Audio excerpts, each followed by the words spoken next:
আমাদের দেশে যেটা হচ্ছে আর কি, এই যে রাষ্ট্রীয় অপচয় যেটা হচ্ছে আর কি, সেটার আমার কাছে মনে হয় দুইটা কারণ। একটা হচ্ছে দূরদর্শিতার অভাব, যারা বিভিন্ন ধরনের প্রকল্প অনুমোদন দিচ্ছে, এবং সেই সাথে দুর্নীতি। দেখেন, আমরা কিছুদিন আগে বাজেট দেখলাম আর কি, বাজেট দিল আর কি 9,38,000 কোটি টাকার বাজেট। এটা একটা বিশাল একটা অ্যামাউন্ট। এই বাজেটগুলা কোন খাতে ব্যবহার হচ্ছে? দেখেন, বাজেটটা কিন্তু দুইটা ভাগে ভাগ করা হয়। একটা হচ্ছে পরিচালন ব্যয়, আরেকটা হচ্ছে উন্নয়ন ব্যয়, যেটাকে বলা হয় বার্ষিক উন্নয়ন কর্মসূচি উন্নয়ন। পরিচালন ব্যয়ের জন্য এটা লাগবেই, স্বাভাবিক, যে কর্মচারীদের বেতন দেবে, পেনশন দিবে, ভূতুর্কি দিবে, সুদ পরিশোধ করবে, এটা পরিচালন ব্যয়, এটা প্রতিটা রাষ্ট্রের এটা দরকার, প্রয়োজন। আদার দিকে একটা কি আছে, উন্নয়ন ব্যয়, যেটা বার্ষিক উন্নয়ন কর্মসূচি যেটাকে বলা হয় এডিবি, অ্যানুয়াল ডেভেলপমেন্ট প্ল্যান, যেগুলো আর কি। তো এই এডিবিতেই হচ্ছে আমাদের যে ক্ষতিগুলো হয়ে যাচ্ছে ম্যাক্সিমাম ক্ষেত্রে।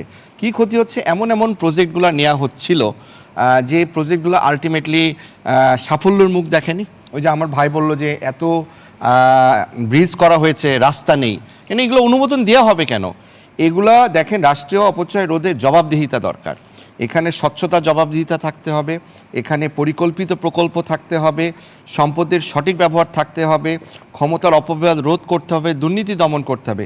এই যে ঠিকাদারদের যে ব্যর্থতা, ঠিকাদাররা কি করছে আর কি, যত টাকার জন্য তাদেরকে দেয়া হয় সেই টাকা কি তারা ব্যয় করে?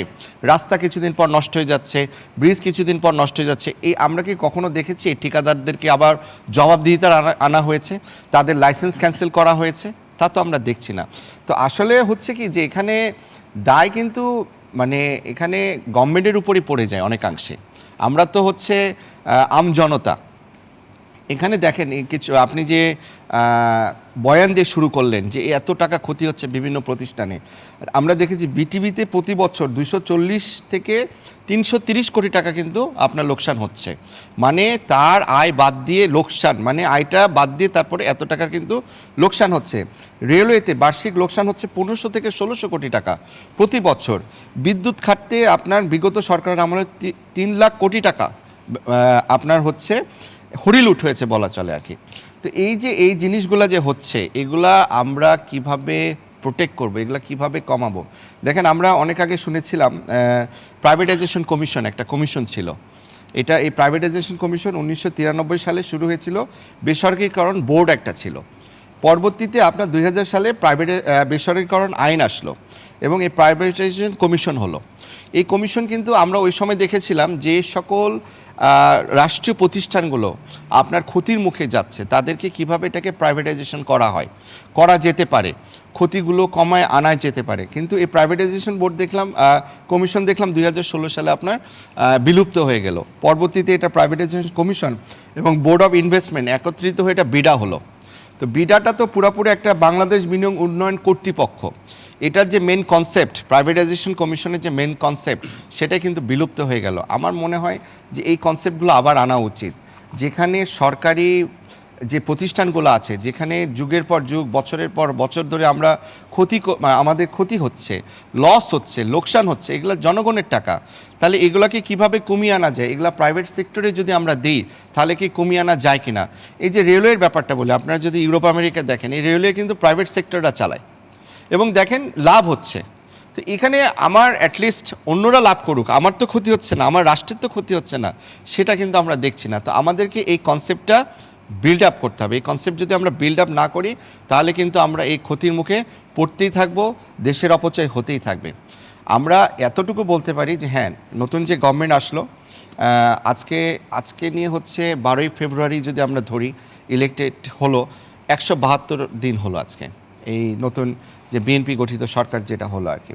তো এইখানে আমি কিছুদিন আগে মনে হয় গতকালকে বা পরশু দিন আমি একটা নিউজ দেখলাম আর কি, যে আপনার পর্যটন কর্পোরেশনে প্রায় 53টি হোটেল এবং রেস্তোরাঁ যেগুলো লসের মুখে আছে আর কি, অবকাশ এবং আরও কিছু যেগুলো নাম আছে আর কি, সেগুলো আপনার পাবলিক প্রাইভেট পার্টনারশিপের আন্ডারে আনা হচ্ছে আর কি, বা আনার পরিকল্পনা নেওয়া হয়েছে। আমি বলবো it is a good sign. এটা অবশ্যই একটা ভালো দিক। এই পর্যটন কর্পোরেশনের যে হোটেল রেস্তোরাঁগুলো আছে, এত প্রিম লোকেশনে আছে, এগুলো যদি প্রাইভেটাইজেশন করে বা প্রাইভেট পাবলিক এই পার্টনারশিপের আন্ডারে পাশাপাশি সব আপনার নিম্নমানের হোটেল লাভ করছে, তাই না? আর এত বড় অবকাঠামো নিয়ে এক্স্যাক্টলি। তো এটা আমি বলবো এটা হচ্ছে এটা ভালো একটা শুরু, আমি এটা ভালো শুরু বলবো। আপনি দেখেন, আমি আপনাকে হিসাব দিই, এই বর্তমান প্রধানমন্ত্রী এসে আপনার বেশ কিছু ভালো ভালো স্টেপ নিয়েছে। আমি বলবো যে মর্নিং শোজ দ্য ডেজ একটা যে কথা আছে, যে ওনার এই জিনিসগুলা বা কাজগুলা বা অ্যাক্টিভিটিসগুলা এটা আমাদের সাধারণ জনগণকে আশার আলো দেখাচ্ছে। আমি আপনাকে একটা পরিসংখ্যান দিই। প্রধানমন্ত্রীর কার্যালয়ে আপ্যায়ন ব্যয়, সরকারি কর্মকর্তা কর্মচারী এবং অতিথিদের আপ্যায়ন ব্যয় জুন মাসে হয়েছে 11,59,00,000 টাকা। 11,59,00,000 টাকা। এই আপ্যায়ন ব্যয় ফ্যাসিস্ট আমলে আপ্যায়ন ব্যয় ছিল প্রতি বছর 30 থেকে 55 কোটি টাকা, মানে প্রতি বছর আপনার 3 থেকে 4 কোটি টাকা। তাহলে আপনি একটা ডিফারেন্সটা দেখতে পাচ্ছেন প্রতি মাসে 3 থেকে 4 কোটি টাকা, যেখানে জুন মাসে এই গভর্নমেন্ট এসে করেছে হচ্ছে 11,59,00,000 টাকা। মানে বুঝেন ওটা অপচয় না লুটপাট? এক্স্যাক্টলি, এটা অপচয় না লুটপাট। আপনি দেখেন তারা আরও কিছু ভালো ভালো পদক্ষেপ নিয়েছে এই গভর্নমেন্ট এসে। অবশ্যই মাননীয় প্রধানমন্ত্রী তারেক রহমানের কৃতিত্ব আমি বলবো, বা উনি যে মানে যেভাবে যাচ্ছে আমরা আসলে আশার আলো দেখতে চাচ্ছি আর কি, বা দেখতে পাচ্ছি। এখন দেখেন উনি কিন্তু এই যে সরকারি আপনার জ্বালানি যেটা খরচ হয় এবং সরকারি ভ্রমণ খাতে যে ব্যয়, সেটা 30% কমিয়ে আনা হয়েছে। সরকারিভাবে যে ইলেকট্রিসিটি গ্যাস যে খরচ হয় সেটাও কিন্তু 30% কমিয়ে নিয়ে এসেছে। আপনি দেখেছেন প্রথমেই উনি যখন আসছে, এই গভর্নমেন্ট যখন ক্রিয়েট হলো আর কি, তখনই কিন্তু উনি একটা ঘোষণা দিল যে শুল্কমুক্ত গাড়ি আমরা নিব না, আমরা প্লট নিব না। এটা তো ভালো সাইন। শিক্ষা মন্ত্রণালয় শুরুতেই একটা খুব ভালো মেসেজ দিয়ে শিক্ষা মন্ত্রণালয় থেকে একটা সার্কুলার দেওয়া হয়েছে যে কোনো ধরনের কলেজ, স্কুল, কোনো ধরনের প্রতিষ্ঠানে শিক্ষামূলক প্রতিষ্ঠানে কোনো ধরনের সম্বর্ধনা অনুষ্ঠান করা যাবে না এই শিক্ষা প্রতিষ্ঠানের টাকা ব্যয় করে। রাইট। তো এই যে এগুলা কিন্তু আপনার হচ্ছে ভালো দিক, পজিটিভ দিক। বিমানবন্দরে দেখেন আনিশ্চয়তা সীমিত করেছে। আমরা দেখেছি যে বাজেটের পর একটা নৈশভোজ হয়, সেটাকেও উনি বাতিল করেছে। তো এগুলা আসলে ভালো দিক। তবে এই ছোট ছোট ভালো দিক শুধু দেখলে হবে না, কারণ এখানে ছোট ছোট ভালো দিক হবে, আবার এদিকে হাজার হাজার কোটি টাকা লোকসান হয়ে যাবে, সেটা করলে আবার হবে না। এখানে আমার ভাই খুব সুন্দর একটা উদাহরণ দিয়েছিল, সিঙ্গাপুরের ব্যাপার বলেছিল, যে সিঙ্গাপুরের যে ব্যাপার দেখেন, সিঙ্গাপুর মালয়েশিয়া থেকে স্বাধীনতা পেয়েছে কত সালে? 1965 সালে। মাত্র 6 বছর আগে বাংলাদেশ 1971 সালে, তার 6 বছর আগে সিঙ্গাপুর। আজকে সিঙ্গাপুর কোথায় আর আমাদের বাংলাদেশ কোথায়? তো আসলে আমরা চাই একটা সুন্দর বাংলাদেশ চাই।